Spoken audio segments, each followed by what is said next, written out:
unde să mă ascund,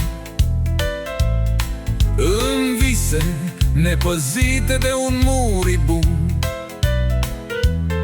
în puhoaie părăsite de speranță, ori în șansele deghizate din viață. Pe care drum s-o iau, care cale s-o aleg,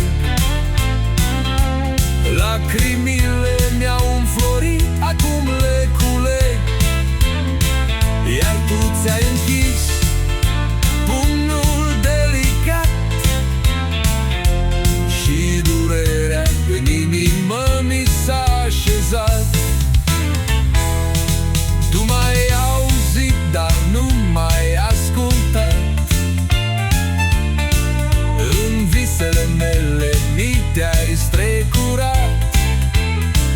Nu m-ai văzut, deși îndelung m-ai privit, când inima somnul lin și-a dormit.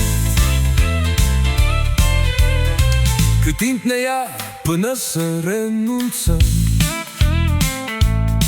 cât durează până amândoi cedăm.